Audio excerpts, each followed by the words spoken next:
En el oeste de China se encuentra el desierto de Taklamakan, cuyo nombre evoca una advertencia que se traduce aproximadamente como el lugar al que entras, pero del que nunca sales. Se ubica en la cuenca del Tarim, rodeado de montañas, uno de los paisajes más áridos y hostiles del planeta. Una vez le pregunté a Grok cómo debía ser el interior de la antigua Asia, y su respuesta fue sencilla.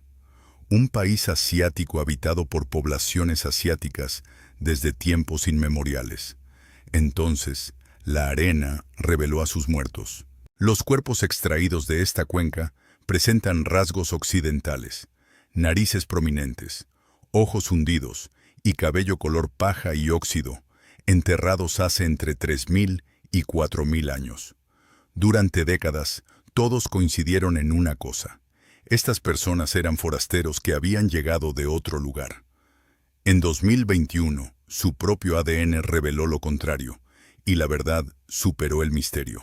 La cuenca del Tarim es la mayor cuenca interior de China, una vasta extensión de arena y sal rodeada de montañas, y en su centro se encuentra el Taklamakan. En algún lugar de este paisaje se encuentra el lecho seco de Lop Nur, un lago que se desvaneció en costra y polvo, un lugar que el Estado chino usaría más tarde para pruebas nucleares. Nada en este paisaje sugiere conservación, y sin embargo, ha conservado a los muertos mejor que casi cualquier otro lugar de la Tierra. La razón no es el embalsamamiento, sino la química.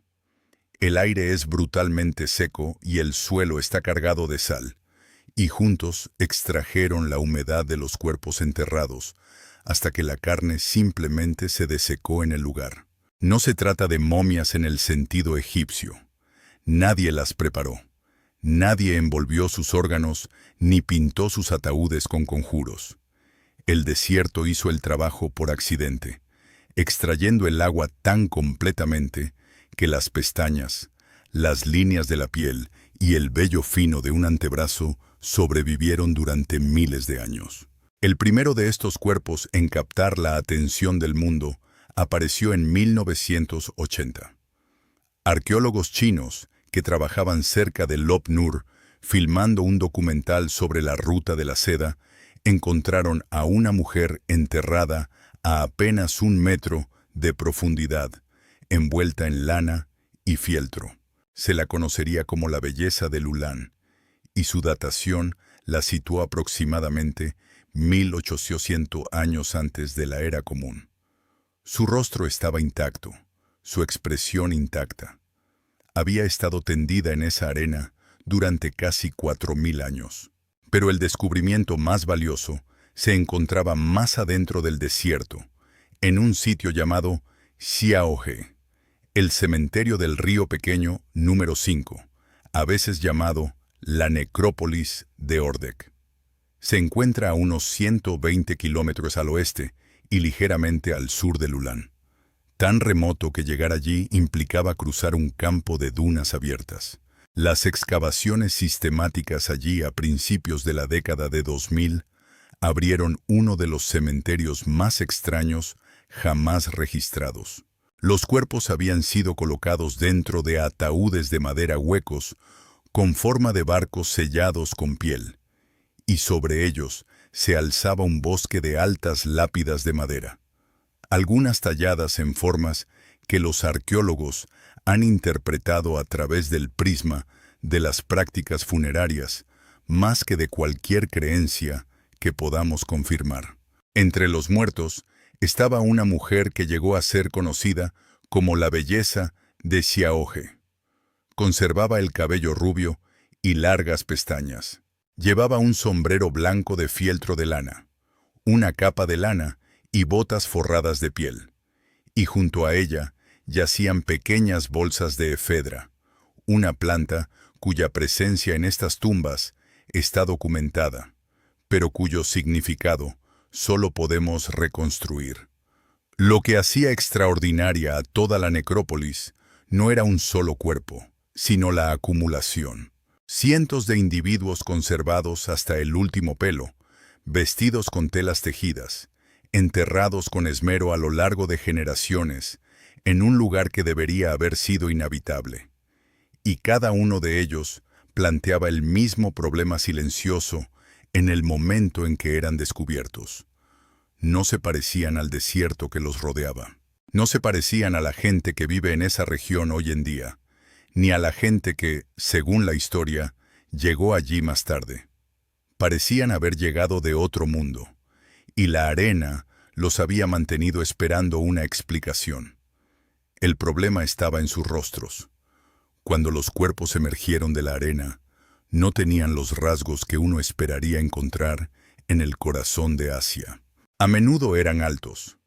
Sus cuencas oculares eran profundas. Sus narices eran altas y estrechas. Su cabello, que variaba del rubio al rojo óxido intenso, se conservaba hebra a hebra gracias a la tierra seca y salina. Para los primeros investigadores que los examinaron, parecían personas que pertenecían a miles de kilómetros al oeste. Y sin embargo, allí estaban, enterrados en el rincón más árido del oeste de China. La vestimenta, en lugar de resolver el enigma, lo complicaba aún más. No se trataba de personas vestidas con pieles toscas, hechas a mano para sobrevivir. Vestían lana tejida, algunas con patrones de sarga y cuadros que recordaban a los observadores los textiles producidos en la lejana Europa central. Telas que hablaban de telares, habilidad y tradición. Había sombreros de fieltro, cuidadosamente elaborados, y según se cuenta, un hombre fue enterrado junto a una gran variedad de ellos. Era cultura material con estilo, y parecía fuera de lugar en un paisaje donde nada en el entorno explicaba el origen del conocimiento para elaborarla. Luego estaban los objetos colocados junto a los muertos. Ramitas y pequeñas bolsitas de efedra aparecen una y otra vez en estas tumbas, cerca de los cuerpos. La planta posee propiedades conocidas, y los investigadores han ofrecido diversas interpretaciones sobre su ubicación, ya sea medicinal o ceremonial. Pero estas siguen siendo reconstrucciones del contexto, más que testimonios directos de la propia gente. Lo que sí se puede afirmar con certeza es que su colocación fue deliberada. Alguien decidió enterrar a sus muertos con ella, de forma sistemática, en todo el cementerio. No se trataba de una curiosidad que se pudiera observar y dejar de lado, sino de un problema real. Estas personas habitaban las profundidades de la cuenca del Tarim más de 1000 años antes de que la ruta de la seda abriera la región al comercio a larga distancia, siglos antes de que los chinos Han se establecieran allí, y mucho antes de la llegada de la población uigur que vive en la región actualmente. Precedieron a casi todos los pueblos de los que se tiene constancia escrita, y a la mirada de quienes los examinaban, parecía que no tenían nada que hacer allí. El erudito que más contribuyó a dar a conocer estos cuerpos fuera de China fue Victor Mair, profesor de la Universidad de Pensilvania, quien los encontró y no pudo dejar de investigar. Y la pregunta era la obvia, la que cualquiera se haría al contemplar a una mujer de 4000 años, con cabello rojo y sombrero de fieltro, en medio de un desierto chino. ¿Cómo es posible que personas con ese aspecto hayan llegado a un lugar como este? ¿Y de dónde demonios venían? Los rostros exigían una respuesta hacia el oeste.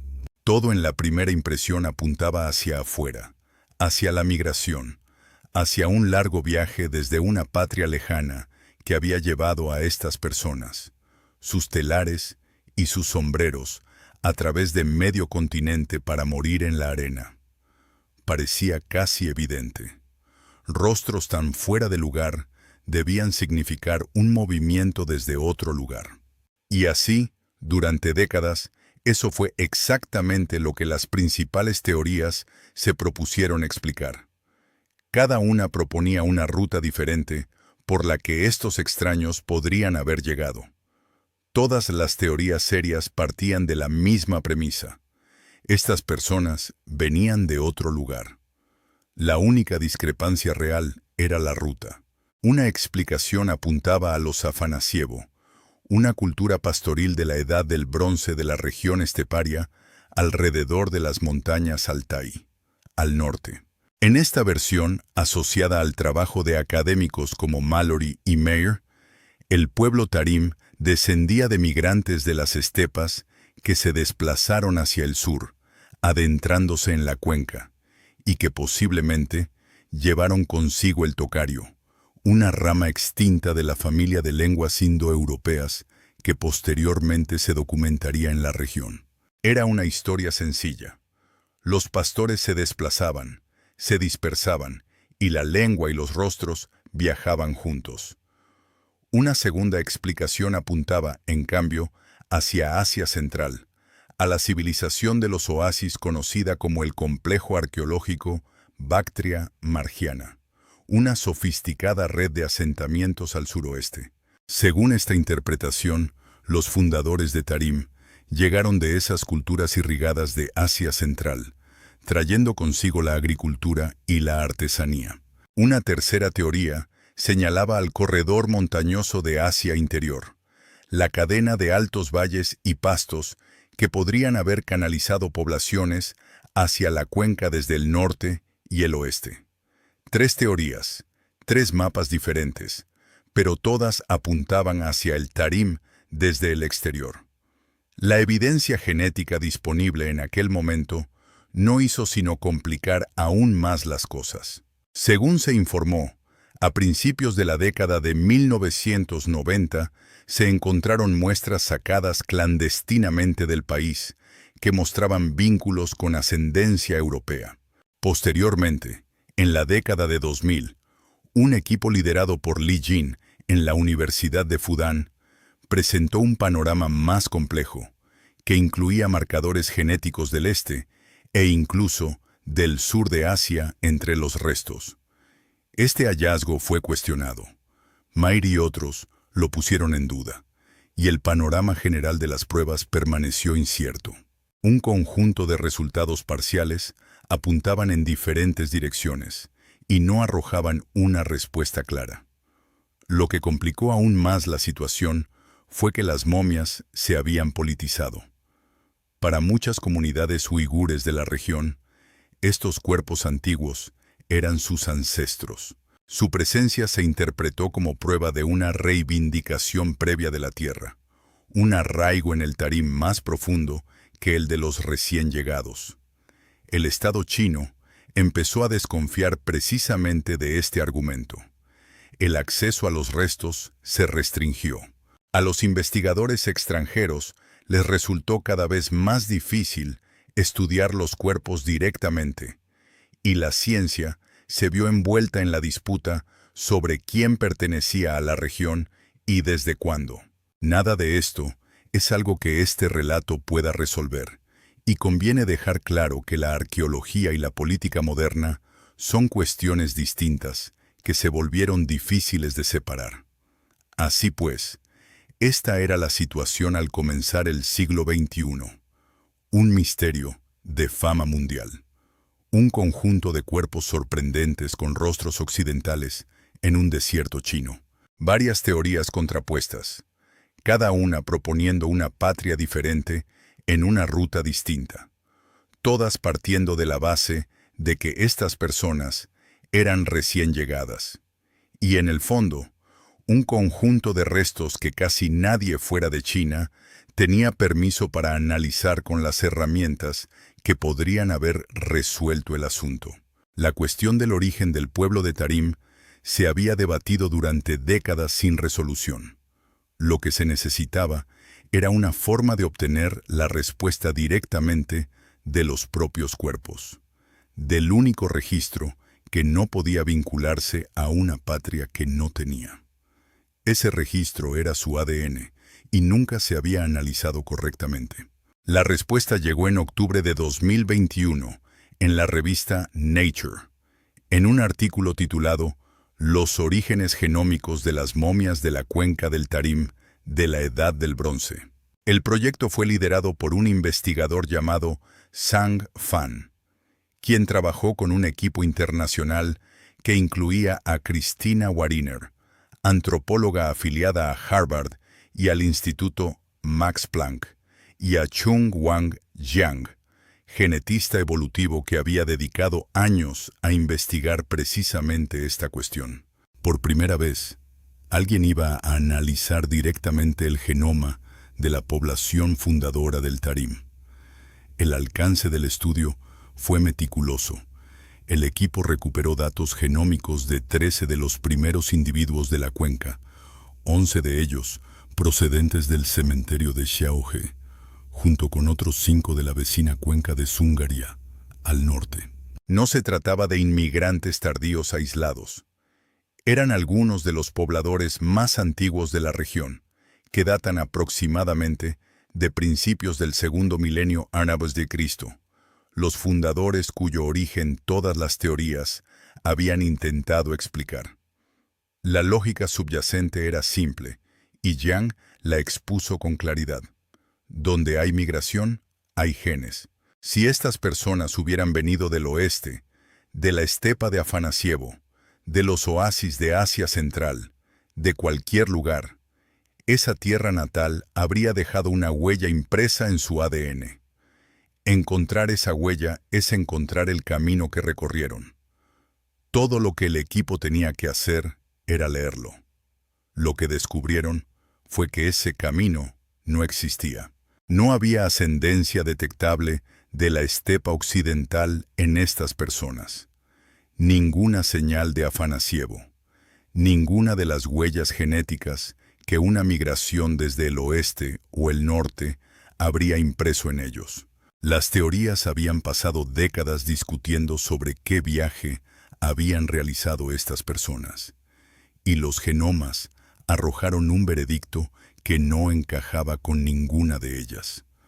Los fundadores de Tarim no habían venido de otro lugar. Eran una población local genéticamente aislada, descendiente de personas que ya habían estado viviendo en esta región y sus alrededores desde el Holoceno temprano, miles de años antes de que se excavaran las tumbas. La composición en sí era sorprendente. Aproximadamente el 72% de su ascendencia provenía de un linaje que los genetistas denominan Antiguo Norte de Eurasia, mientras que el 28% restante procedía de una antigua fuente del noreste de Asia. A su alrededor, durante esa misma edad de bronce, las poblaciones vecinas se mezclaban libremente, intercambiando genes por toda la región en todas direcciones. El pueblo de Tarim no. Permanecieron aislados, en medio de todo ese movimiento, casándose entre sí y sin absorber a nadie. Una isla genética en un paisaje lleno de actividad. Era la inversión de todo lo que el misterio había supuesto. Durante un siglo, la pregunta había sido cómo llegaron estos extraños. ¿Qué ruta los llevó a través de medio continente para morir en la arena? Los genomas borraron la pregunta por completo, porque no hubo llegada. No eran migrantes que venían de lejos y parecían fuera de lugar. Eran un pueblo que siempre había estado allí, en esa cuenca, aislado e inmóvil mientras el mundo cambiaba a su alrededor. Y eso solo hizo que el verdadero problema se volviera más difícil. Si nunca vinieron de ningún lugar, entonces sus rostros aún debían explicarse. Si eran locales, la pregunta ya no era de dónde habían viajado, sino de quiénes descendían. La respuesta se remonta a una población que casi había desaparecido por completo de la faz de la Tierra. Los genetistas los llaman los antiguos euroasiáticos del norte, cazadores, recolectores del interior de Siberia durante la última glaciación, un pueblo que se extendió por el frío corazón del continente y que, con el retroceso de los glaciares, se desvaneció de los registros en casi todos los lugares donde había estado. Durante mucho tiempo, nadie supo de su existencia. Eran un vacío, una presencia que otras poblaciones parecían necesitar, pero que nunca se había visto directamente. Entonces, un cuerpo les dio un rostro. Cerca del lago Baikal, en Siberia, se encuentra un yacimiento llamado Malta, y allí fue enterrado el cuerpo de un niño, un varón que murió hace aproximadamente 24.000 años, en el apogeo del último máximo glacial, cuando el hielo cubría gran parte del mundo septentrional. Sus restos habían sido recuperados décadas antes, en la década de 1920, pero fue un equipo liderado por Eske Willerslev en Copenhague, el que finalmente secuenció su genoma y publicó el resultado. El niño, conocido como MA1, resultó pertenecer a una población que la ciencia había sospechado, pero nunca confirmado. Fue el primer representante claro de los antiguos euroasiáticos del norte, un fantasma hecho realidad. Se les llama población fantasma, porque casi no dejaron descendientes completos, y sin embargo, su ADN está disperso por todo el mundo moderno. Una parte sustancial de la ascendencia de los nativos americanos se remonta a ellos, según algunas estimaciones entre el 14 y el 38%. Hasta una quinta parte de la ascendencia de muchos europeos proviene de la misma fuente. Este pueblo desaparecido de la edad de hielo entrelazó sus genes en poblaciones en lados opuestos del planeta, pueblos que nunca se encontraron ni se mezclaron. Y luego la fuente misma desapareció, sobreviviendo principalmente como fragmentos dentro de otros. Y esto es lo que resultaron ser las momias de Tarim. No eran extraños del oeste. Eran algunos de los mejores representantes supervivientes de ese linaje perdido en todo el planeta. Un reducto de una población fantasma de la edad de hielo, preservada en la arena de un desierto chino. Miles de años después de que sus antepasados hubieran desaparecido de casi todas partes. Los rostros que parecían tan fuera de lugar no lo estaban en absoluto. Eran antiguos, más antiguos de lo que cualquier teoría migratoria había previsto. Una profunda supervivencia que el desierto había conservado. Lo que lo hacía aún más extraño era la paradoja que el mismo estudio desvelaba. Estas personas estaban selladas por la sangre y abiertas por la cultura. Sus dientes revelaban parte de ello. Rastros de proteínas lácteas en la placa endurecida de sus dientes mostraban que habían sido pastores lecheros desde sus orígenes. Su dieta entrelazaba la de toda Eurasia. Trigo y lácteos procedentes de Asia Occidental, mijo del Este, efedra de Asia Central. Adoptaron la agricultura, la ganadería y la medicina de todas las direcciones posibles, y no se casaron con nadie de quienes las trajeron. Tomaron la tecnología del mundo y mantuvieron intacta su propia línea de sangre. Un pueblo que no se parecía a nadie de los alrededores, descendiente de una población que había dejado de existir miles de años antes de ser depositados en sus ataúdes con forma de barco, viviendo solos en la arena, aceptando regalos de todos y sin dejar entrar a nadie. Retrocedamos un poco y la magnitud de lo que los genomas reescribieron se vuelve evidente. Esto nunca fue solo la historia de 13 cuerpos en un cementerio. Fue una corrección a la forma en que el interior profundo de Asia había sido poblado. Lo que el ADN reveló fue un antiguo linaje aislado de la edad de hielo que sobrevivió en un lugar durante miles de años, manteniéndose firme en una de las cuencas más inhóspitas de la Tierra, mientras las poblaciones a su alrededor se transformaban una y otra vez. El pueblo de Tarim no era una nota a pie de página en la migración de otro. Era un vestigio de un mundo que, de otro modo, habría desaparecido. En el centro de todo esto reside una lección que sigue inquietando a los investigadores. Los genes y la cultura no tienen por qué viajar juntos. Un pueblo puede adoptar la agricultura de una dirección, la ganadería de otra y la medicina de una tercera, integrando todo un continente en su vida cotidiana sin absorber a ningún forastero en su linaje. El aislamiento y el cosmopolitismo, que parecen opuestos, resultaron describir a la misma población al mismo tiempo.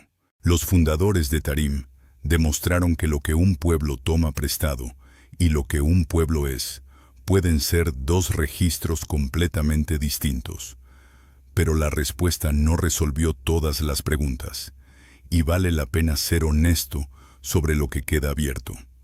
La cuestión del idioma sigue sin resolverse.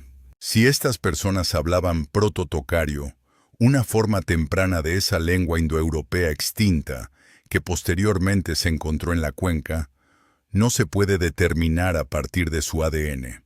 La investigadora Elizabeth Wayland Barber ha advertido contra esta suposición, señalando un lapso de aproximadamente 1000 años entre las momias y el primer tocario documentado. Tiempo más que suficiente para que un idioma surgiera sin que el pueblo cambiara.